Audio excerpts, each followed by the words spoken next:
from the blackest corners of your mind, they call, pulling you deep into shadow, twisting your senses, keeping you from sleep.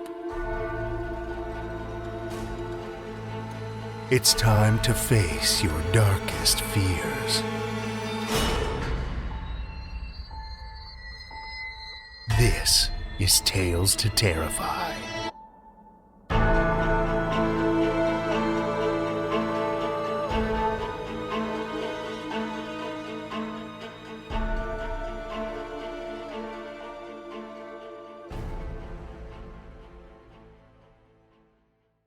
Good evening, children of the night, and happy StokerCon. At the release of this episode, this year's StokerCon will already be in full swing. If, like me, you didn't have the chance to attend in person, don't forget you can check out most of the festivities, including panels, lectures, and readings from your favorite horror authors, by getting a virtual ticket. Head to StokerCon2025.com to secure yours. And if you do happen to be in Stamford in person, make sure to give our staff and contributors a hello, or at the very least, a creepishly wide smile with too many teeth. I know they'll appreciate it. In honor of Stoker's Weekend, this week we'll share with you one of this year's nominees for the Bram Stoker Awards. In the past, we've typically managed to secure most, if not all, of the nominees in the short fiction category. This year, however, is a bit of an outlier. Whether due to pre-existing contracts and publishing agreements, or simply not being able to get in touch with the authors, we've got just one entry from this year's ballot to share with you. But it's plenty dark, so I'm sure it'll feed those inner demons just fine. Our first tale tonight, though, is not on this year's ballot, but packs plenty of shadows to get you in the mood. It comes to us from Daniel Stride. Daniel Stride loves literature in general, and speculative fiction in particular. His short stories have appeared in Heroic Fantasy Quarterly and Bards and Sages Quarterly. His first novel, Wise Fool, was published in 2016 by small UK press Inspired Quill. A sequel, Old Fool, is due out earlier this year. Daniel can be found blogging about J.R.R. Tolkien, among other things, at A Foolish Fellow. Link is in the show notes. He has a fondness for chocolate and cats and lives in Dunedin, New Zealand. Children of the night, join me for Daniel Stride's The One Who Saw Too Much, a Tales to Terrify original.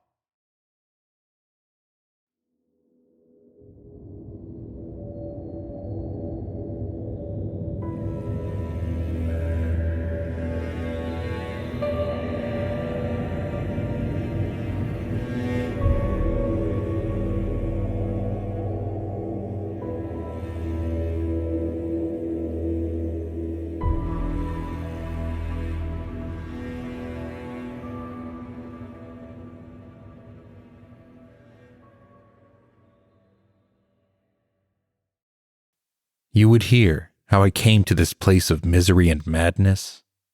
Very well. Let me unwind the years, lifting the mists that hang over my youth. I was a peculiar child, though I wanted for no material comforts.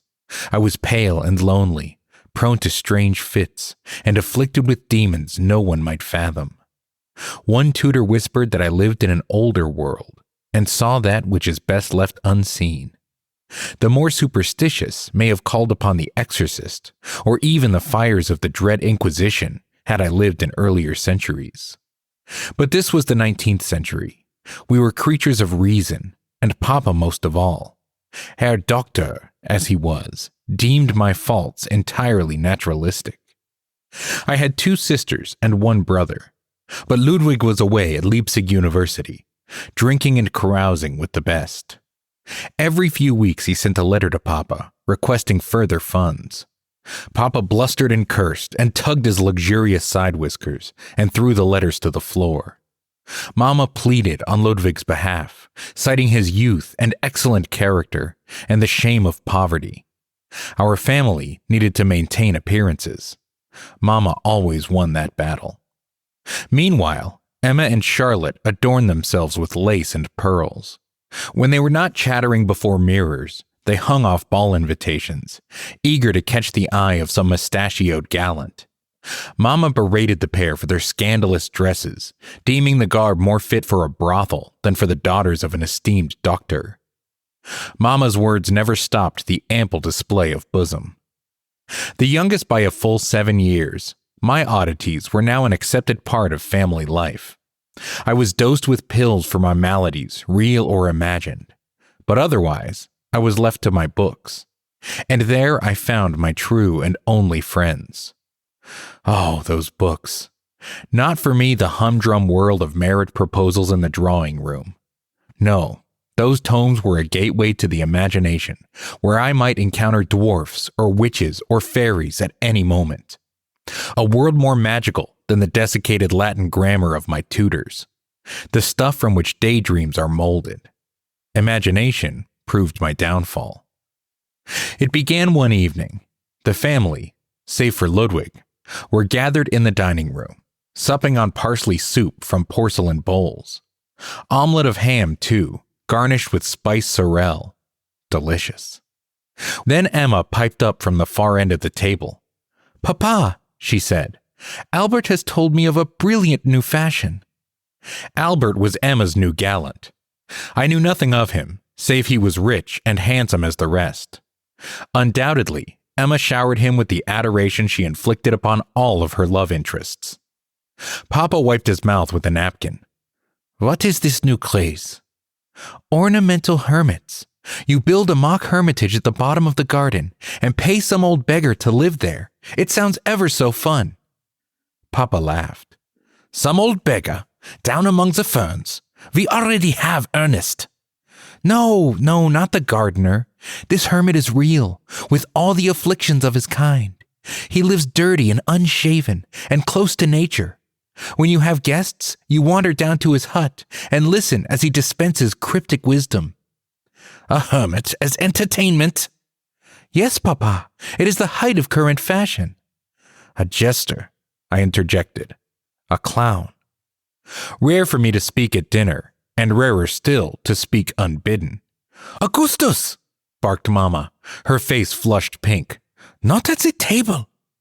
Before me, a candle sprouted from its bronze holder, like the trunk of a birch, slender and snow-white. I narrowed my eyes and stared into the heart of the flame. "A clown in motley tinkling with silver bells," I said, speaking truths none dare to utter. So it was in the ancient tales, when a true fool was no fool at all. "Are you a king, Papa, that you would keep such a one at your court?" A wailing cry from Mamma, and the servants dragged me away. Off to bed, where spoonfuls of foul and oily medicine were shoveled down my throat. But ere I vanished for the night, I imagined Emma's voice. "He's not entirely wrong," she said. Within the month, work started on the hermit hut. I ignored the building men with their wheelbarrows and wood saws and crude tobacco pipes clenched between their teeth. The noise was harder to ignore. I stuffed cotton into my ears that I might better concentrate on my beloved books. But even as I suffered, my heart fluttered. Each morning I peeked between the second-story curtains, looking over the lawn and rose beds toward the rising construction, as though it were Christmas and I gazed upon the wonders of Yuletide. The noise made me hate the hermitage. My imagination loved it. A story, indeed, coming to life. Amber, orange, and brown, the husks of dry November leaves crunched beneath my shoes. Ludwig was sitting his university examinations.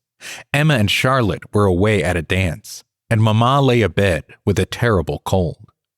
It was I alone that Papa led across the lawn, down to the hermitage. I burrowed my chin into the gray lamb's wool of my scarf and said nothing. Times were tough in the coal mines, the newspapers claimed. Papa found desperate men willing to serve as our garden hermit. A 7-year term of employment awaited, with meals and lodgings provided. That they might neither shave nor wash, nor even leave our property, was mere annoyance. When hunger bites, pride and dignity lie abandoned upon the ash heap. But there could be only one hermit, and Papa had selected as though he were choosing a surgeon's scalpel. Papa knocked upon the door of the now completed hut, and the successful applicant emerged for my inspection. This one stood tall and gangly. A scar ran across his cheek. It was no dueling scar, for this man had never darkened the doors of a university, nor would his height have suited the mines. Perhaps he served at sea. A beard hung from his chin, long and gray, and worthy of any mariner. A glitter was in his eye, one that sent a shiver through my soul. Like knows like, and in this face I recognized myself. Had I not seen the same gleam when standing before a mirror? "Are you the clown that holds the smoky looking-glass?" I murmured, softly. I trust Papa did not hear, but the man? I shall never know. "This is Herr Julius," said Papa, "our new hermit." I shook my head. Our jester. Herr Julius bent down and looked me in the eye. His breath reeked of pipe smoke and boiled cabbage. "Your father hired me for my gray beard and wisdom," he said, "not my jokes." "Your wisdom is the joke. If you do not understand, gray beard or not, you truly are the fool." "Forgive him," said Papa. "Augustus is a strange child." "So I see," said Herr Julius. "Perhaps I might please the boy with a cap and bells, maybe a marionette. I know 1,000 stories." "No," snapped Papa. "Neither shall you paint your face white, or perform somersaults. This hermitage shall run with refinement and good taste, not low comedy." "As you wish, Herr Doctor." Papa grasped my shoulder and led me back across the lawn. I neither resisted nor glanced behind. Even so, I felt the eyes of Herr Julius following me. Deep in my bowels, I shuddered. December blew in, gray and snow-laden, and with it came the return of Ludwig, and thus Ludwig's fireside account of himself. To Mamma's delight, my brother had pleased his tutors and passed his examinations. To Papa's horror, he also possessed the red nose of the habitual drunkard. Worse, Ludwig's golden hair now swept his shoulders, and he had written screeds of rhyming poetry to would-be lovers across Leipzig, or so he said. "Might I see the poems?" I asked. Ludwig threw me a glare and changed the subject. Later, I stood alone at the second-story window and stared over the snow-strewn lawn. All lay cold and frigid, white as the face of sad Pierrot.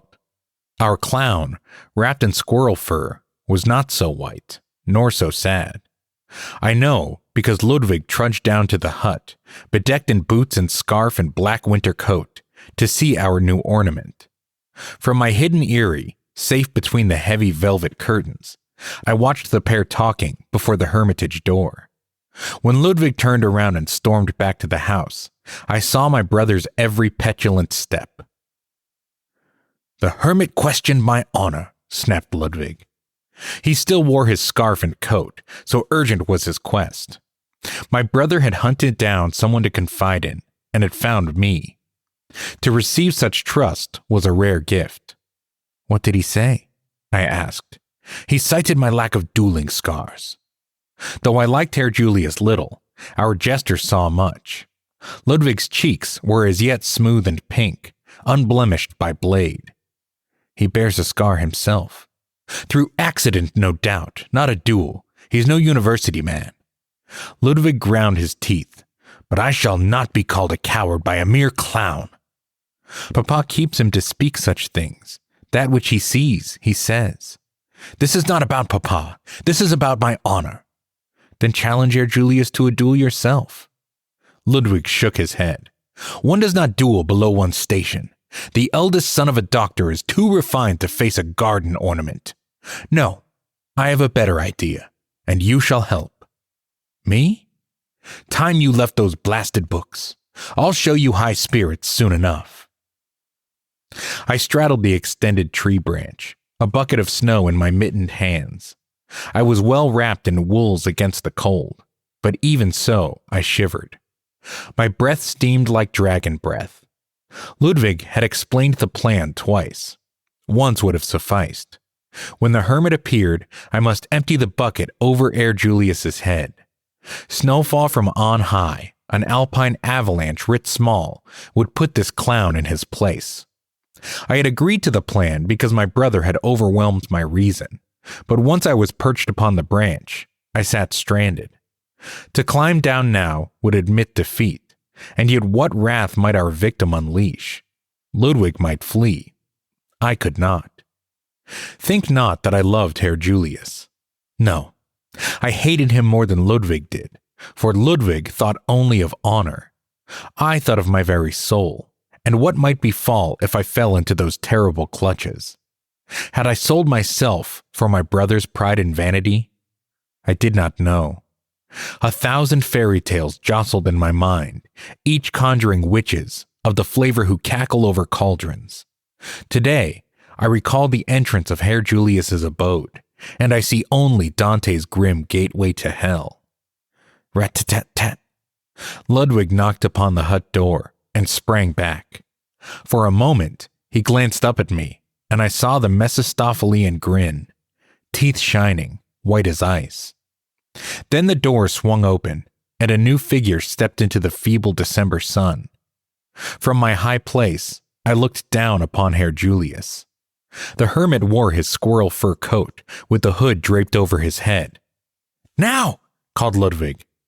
I was ready to pour the snow. My mittened hands clutched the bucket. I merely needed to upturn it, and Ludwig's plan would bear fruit. But I could not. As if my limbs were petrified by some foul Medusa, I sat upon the branch, still and silent, utterly helpless. "Now!" repeated Ludwig. He dared not look at me. That would have given the game away. I wanted to overturn the snow, more than anything. I gritted my teeth, but my arms would not move. Verily, I was struck by God himself, or else by the witch spell of Herr Julius. Yes, it could only have been Herr Julius. Though he stood below, never once glancing upwards, I felt his foul sorcery.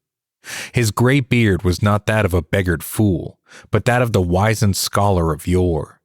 He commanded the subliminary spirits, and I could no more fight him than I could wrestle the mountain ghosts during a snowstorm. The clown jested once more, at my expense. At last, Ludwig cursed. His pink cheeks flushed with anger, and he trudged back across the lawn, embarrassed and defeated. The hermit and I watched him go, each silent as church statues. Then, once my brother had passed beyond the frozen rose beds, Herr Julius turned and vanished back inside his hut. I was released from the spell. The bucket tumbled from my grasp and landed amid the snow.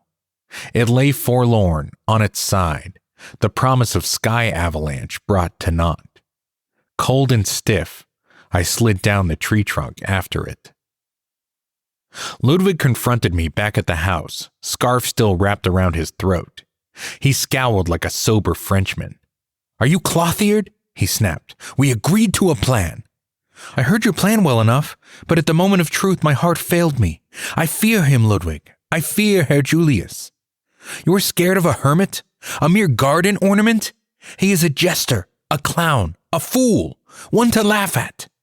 He is one who sees too much." "Bah!"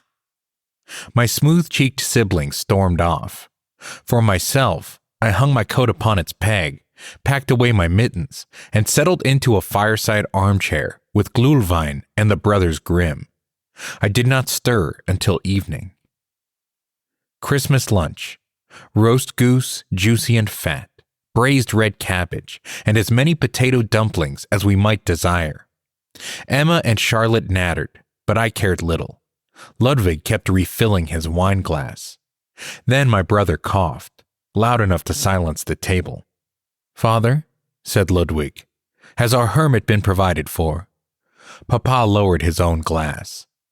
Herr Julius is well supped with potato salad, sausages, and beer. Beer is a poor thing at Christmas. We must send a brandy to warm his toes. Papa frowned. He might damage the property, or himself. You old worrywart, said Mamma. It's only brandy. Show some Christmas charity. Papa twisted his lip. Maria shall bring a bottle down to the hut. A fell gleam entered Ludwig's eyes. But father, he said, it is Christmas. Best if charity comes directly, from us, and not from a mere servant. I vote Augustus take the brandy to Herr Julius. I swallowed the dumpling in my mouth. Me? Yes, said Ludwig. His smile was for the ages. You. An excellent idea, said Emma. Such generosity, said Charlotte. Papa sighed and shook his head. Dessert followed lunch. I ate the honey cake slowly as I could, but it did little good. The grandfather clock in the corner hurried on. Soon enough, it was time for my reacquaintance with Herr Julius. My cunning brother had snared me in his scheme of revenge. He knew my fears, and though he might not yet thwart the hermit, he could still punish my failure.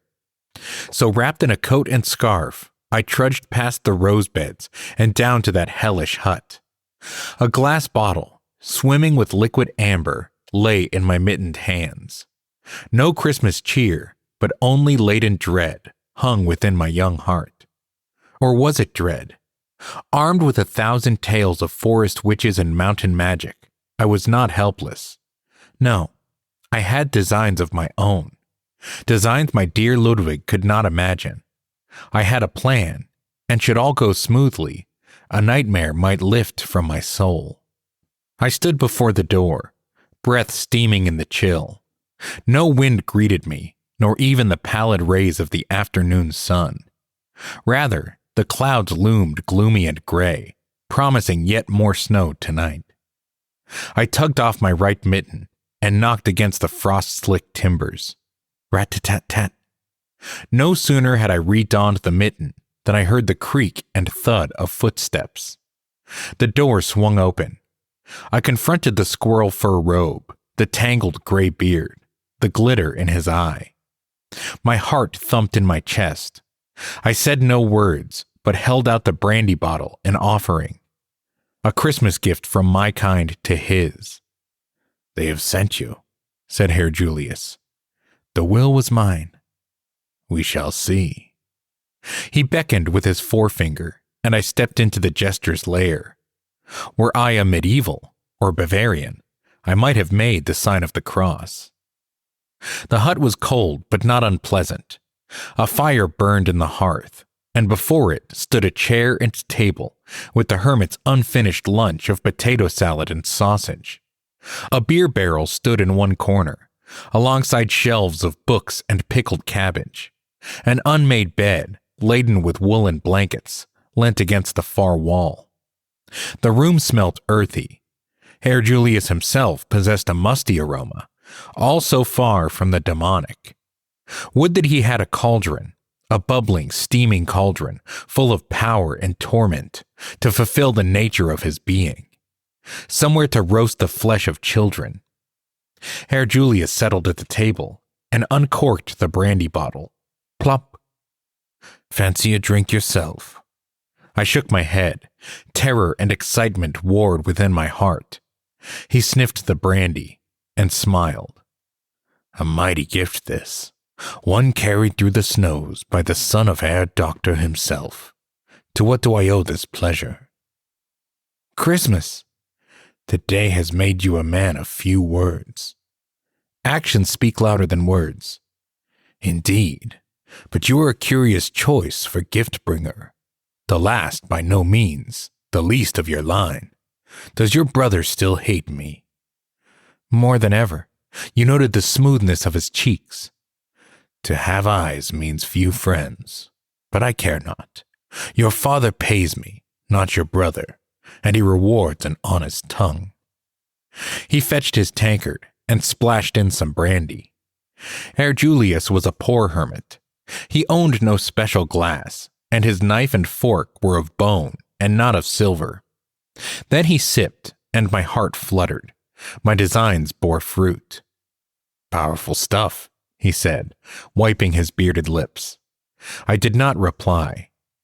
Ludwig be damned, I had ventured into this dark place and won a glorious victory. That night, I lay abed with a book. Such was my custom, for I habitually read until my bedside candle burned out, or more rarely, until weariness claimed me. The air was cold, for the bedroom had no fireplace, and only the curtains and the window panes sheltered me from the Yuletide darkness. But my heart burnt hot and fierce, and excitement warmed me down to my toes. Though I had neither sword nor helm, I had done a deed worthy of any knight. Yes, today I had fared forth into fairy tale. Just then, the candle sputtered.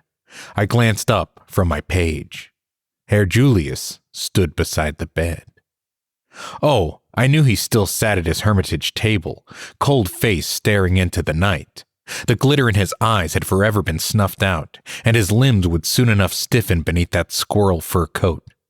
But even so, he had ventured to see me.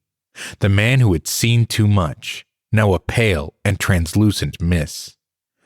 "I am victorious," I whispered. "I have defeated you. No longer shall you hold your dread mirror to my face and speak my own twisted thoughts." The shade did not answer, but I sensed a power rising within it, and at once those eyes ignited with a fresh malevolence, one that came from far beyond the furthest gulf, and yet also burned all too near. A hand reached out to the candle flame. Shadowy against the light, claw-like fingers pinched the wick. The candle went out. In the utter darkness of the room, I felt something pulling back the coverlet. Soon, I knew, those fingers would wrap themselves around my very throat and tighten. Thence my corpse would lie pale and still, nightgown turned shroud, my face blue and my eyes staring. A cold companion to he who sat within the hermitage. Even as he mocked me in life, so he might mock me in death. The last laugh of the demonic clown, Herr Julius triumphant. As I next recall, I found myself lying prostrate before Papa's fireside armchair.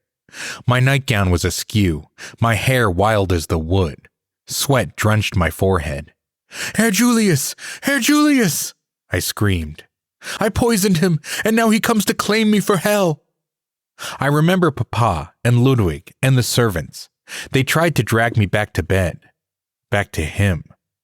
I fought them off like a tiger, teeth and nails and all. I bellowed too, so loud they no doubt heard me in Berlin. Only when I felt the needle prick, sharp and cold, in my arm, did I find sweet release. I collapsed into Mama's arms. And from that day to this, I have lived within these madhouse walls.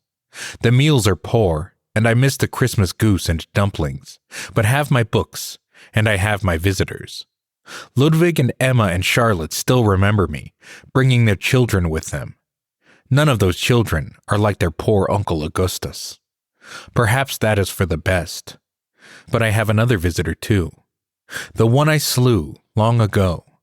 Even now, he stands at your shoulder, with his beard long and gray. A scar lies across his cheek, and a glitter runs through his eye. One day he shall have me, for like him, I see too much.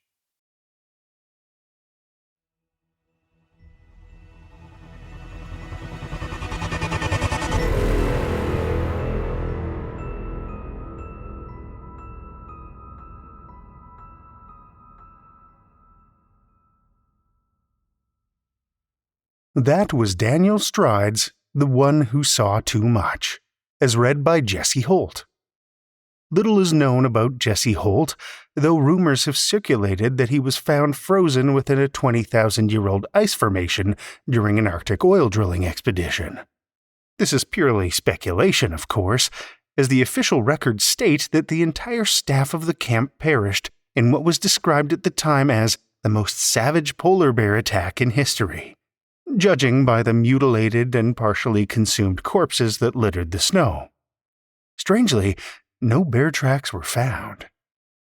Today, Jesse is a voice actor and tour guide with a passion for travel, and he's always happy to meet new victims' friends. You can find him on Twitter at Jesse Holt Voice or on his website at jesseholtvoice.com. Thank you, Jesse.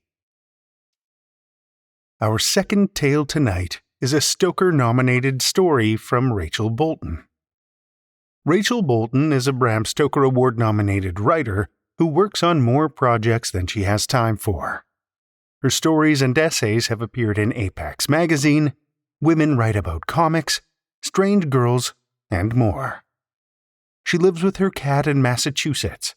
You can find her online at rachelmbolton.wordpress.com and at raybolt on Bluesky. Listen with me, children of the night, to Rachel Bolton's Stoker-nominated tale, And She Had Been So Reasonable.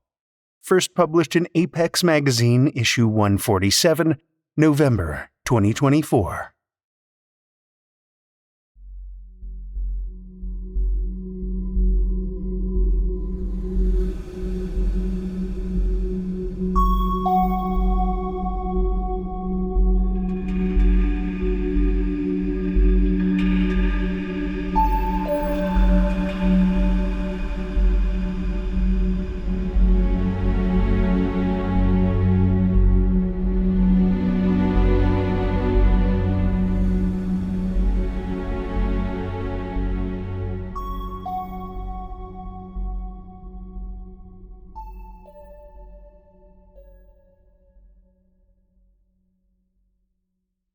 Pay attention.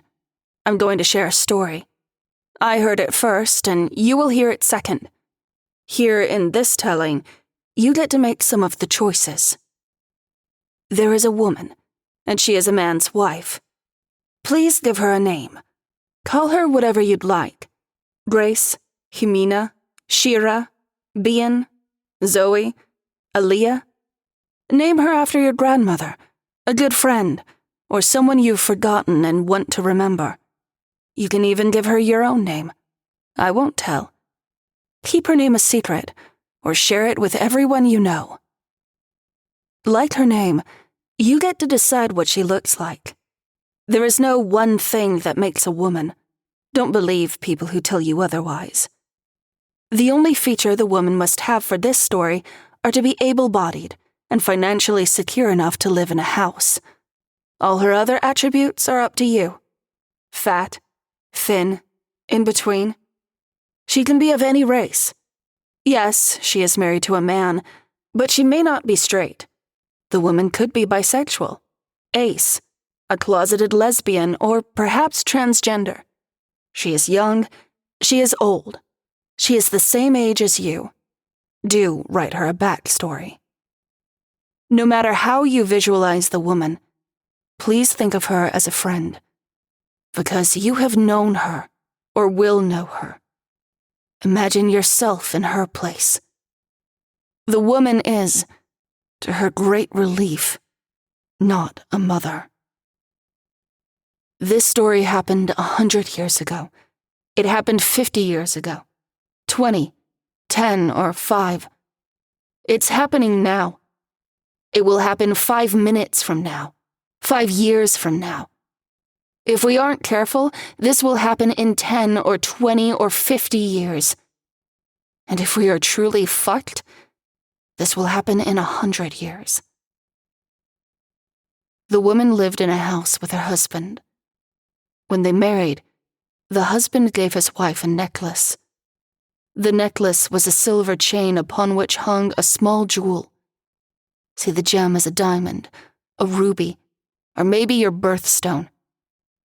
The woman wore it every day and only removed the necklace when she bathed. Her married life was not a happy one. The woman wanted to divorce her husband. I don't need to tell you what offenses he committed. I know you know what they are, what they could be. The woman didn't plan to tell her husband, but he found out anyway. He brought it up while they sat together in their living room after dinner. To the woman's great surprise, The husband responded calmly. "My dear, if you want a divorce, I will give you one," he said, folding his newspaper. "On one condition." "And that is?" The woman steeled herself for a degrading request. She smoothed her skirt down. Better than closing her hands into fists. "Take off your necklace." The woman's lips pulled up in relief. Of course, he wanted back the gift that had started their marriage. She fumbled with the clasp. No matter how she moved her fingers, it would not unlatch. The woman tried to pull the necklace off over her head, but she couldn't get the chain past her chin, no matter what angle she tested. The husband watched his wife with an amused expression on his face.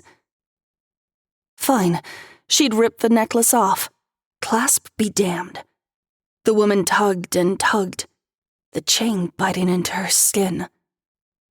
"Excuse me," said the woman. She went to the kitchen and used scissors. They failed. Fearing she'd nick her face, the woman found bolt cutters in the basement. Yet the chain didn't yield. The woman got a jar of face cream from her bedroom. She slathered the lotion on, hoping the moisture would help slip the necklace off. All she did was scrape herself further.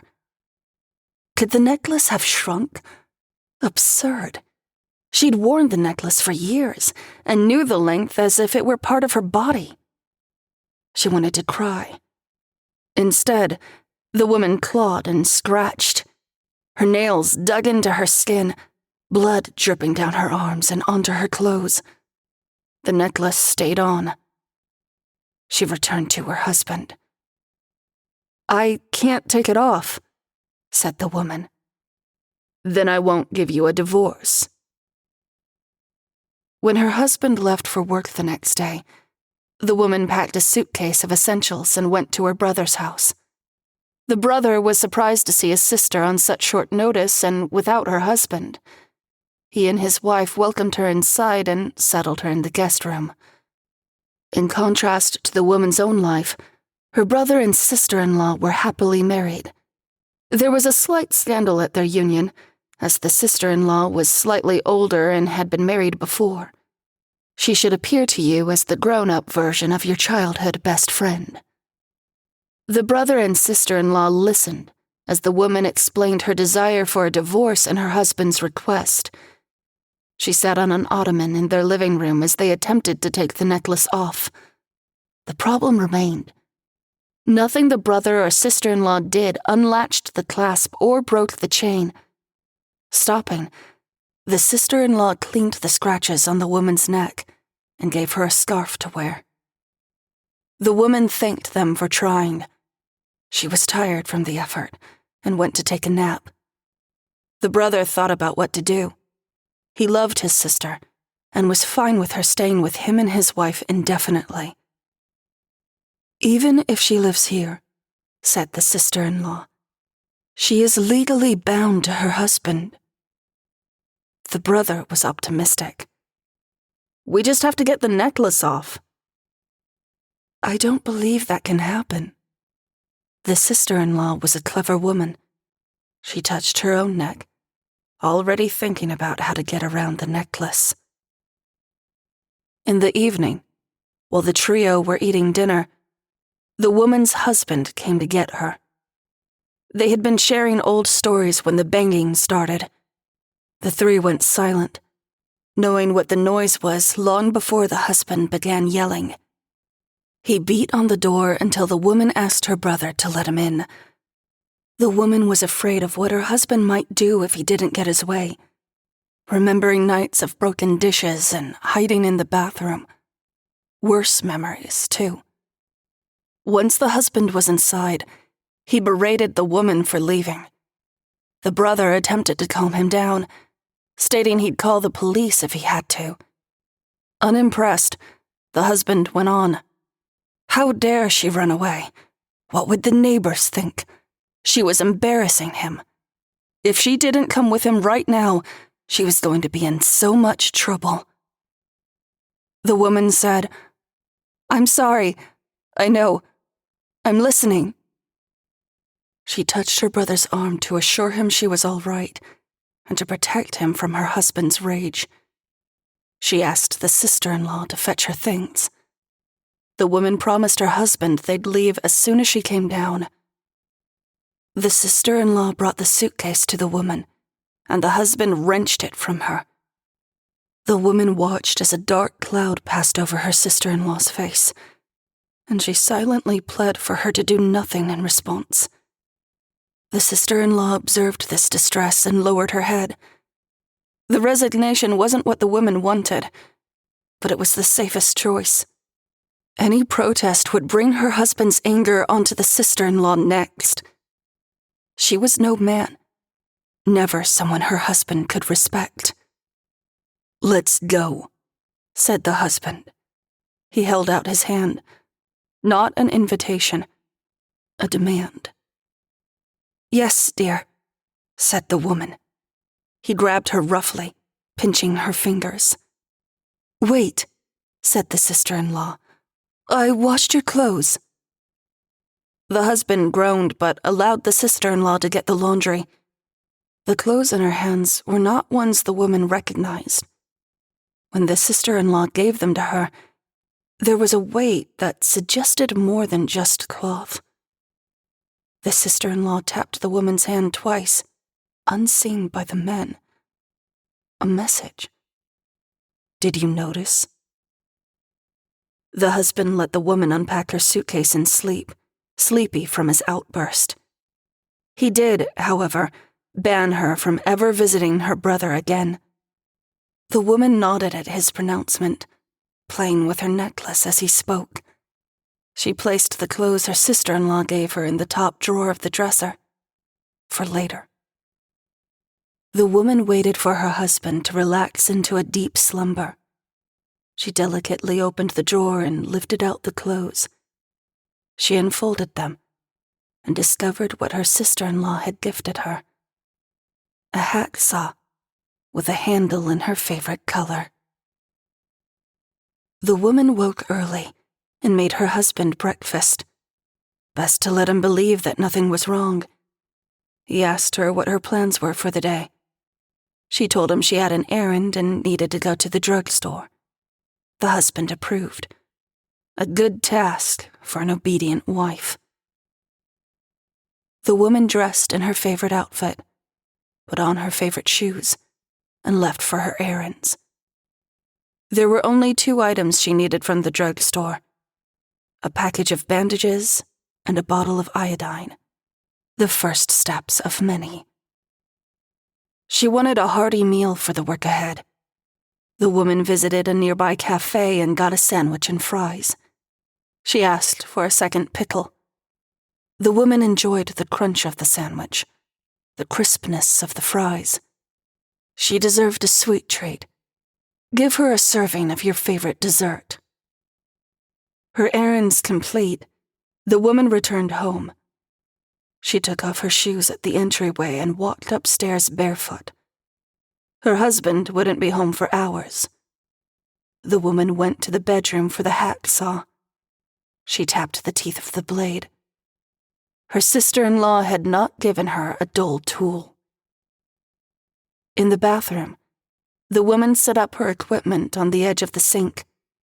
The iodine, the bandages, a towel just in case. She gripped the hacksaw. There was no other way, was there? She could run, she could hide, and the chain might never loosen. Her husband forever following, always bringing her back. The woman dabbed a circle of iodine around her neck. Silly, almost, to take such care before doing something so harmful. At least she wouldn't worry about infection. The hacksaw looked clean, no rust on its metal. Her sister-in-law chose well. The woman inhaled deeply. She placed the hacksaw on the towel as she made her final preparations. She took off her other jewelry, if you think she wears some. Possibly removed her glasses, hearing aid, or hijab. Another thing, individual and private, you want her to have. If you see the woman with long hair, she gathered it up into a bun on the top of her head. Perfect for leverage. If you see her with short hair, she practiced holding it with a controlling fist. If you see the woman as bald, she put her fingers down one at a time across her skull. She picked up the hacksaw with her dominant hand. The bandages and towels were a reach away. She had a mirror to watch herself work. The woman supposed all the reasonable choices had been taken from her. What were you to do when left with the unreasonable ones? She rolled a few bandages, perfect for her to bite down on. Where would you make the cut? Start in the back, saw into the vertebrae, get the hard part over with? Go in by the throat. In this telling, the woman chose the side. Tear into the muscles and arteries first. She would work quickly, quietly. The woman seized her bun/short hair/bald head and set her jaw, her tongue pushing on the bandages in her mouth. She tightened her hold on the handle and pressed the blade into her neck. Blood beaded, rolling down and pooled in her clavicle. She dragged the hacksaw forward, the motion vibrating her teeth. Sweat dotted her forehead. This was only the beginning. She sawed back and forth, hot pain bursting down her arm and chest. She bled. The woman paused between strokes, blade still embedded, to blot with the towel. She gazed in the mirror as the slit in her neck transformed into a red, fleshy mouth. We are all made out of meat. Blood spurted as she hit the carotid artery. No stopping. If she fainted, this would all be for nothing. Her husband finding her tomorrow on the floor all a mess. She couldn't fail her only chance. She kept sawing, her arm straining. The blade stuck. She had reached the bone. She pulled the hacksaw harder. Once she passed through, it was just sinew and tissue. Practically over. She screamed, the sound muffled by the bandages. Everything tasted of salt. Sweat on her upper lip. Blood weeping from her nose. Clots sliding down her throat.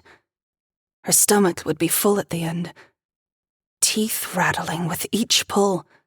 Little teeth of the blade doing their sacred job. The wet hush of rip, rip, rip. She wanted to vomit. The woman tilted her head. She was halfway.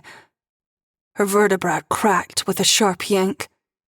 A dark sheen of blood had spread over her skin and clothes. Blood under her nails. Blood between her fingers. Blood crusted on the necklace chain.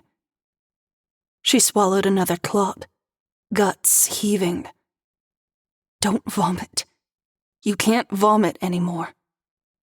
More flesh and bone came apart, sounding like an orange section torn from the others.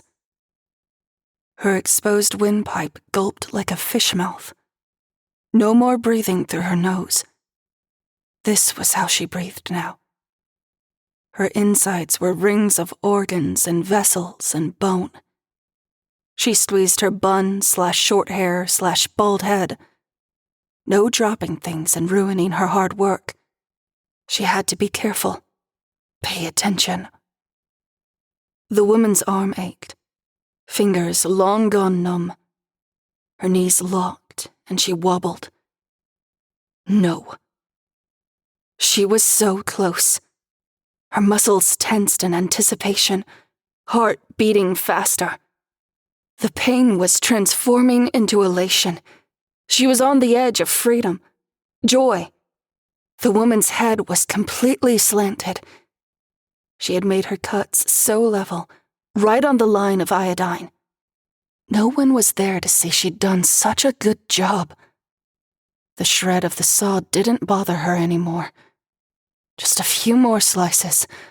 One last snip of skin and she came undone. The hacksaw fell to the floor.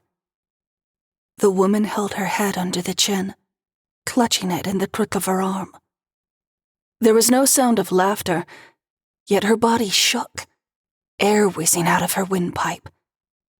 She took the bandages from her mouth and wiped her lips. She knew where to touch, despite this new distance. A trembling, slick hand reached up and removed the necklace from her stump of neck. Going down the stairs was a bit tricky. The woman's balance was poor, from fatigue and the off-center weight of her head. She left the necklace on the kitchen table. A bloody handprint dragged onto the white tablecloth. A perfect final message to her husband. She would go to her brother's. Maybe her sister-in-law could sew her head back on. She had steady hands and sharp needles. Do I know if the woman was able to do this? To heal? I don't. I end the story with this. The woman stroked her decapitated head like a mother does a child and stumbled out of her house and into the sunshine.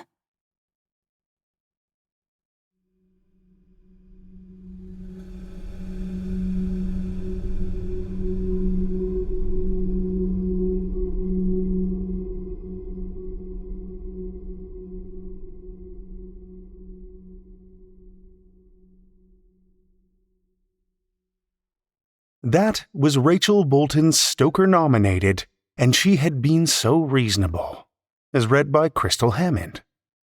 Krystal Hammond is a narrator/writer, cancer survivor, and non-binary queer human.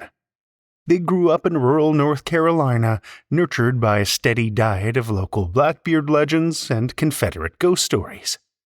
These nuggets of folktale and myth fostered a lifelong love of storytelling and all the drama that goes with it. They also have a master's degree in biological anthropology and adore ugly cats. Feel free to check out their narration website at krystalhammond.com or find them on Twitter at @thekmhammond. Thank you, Krystal.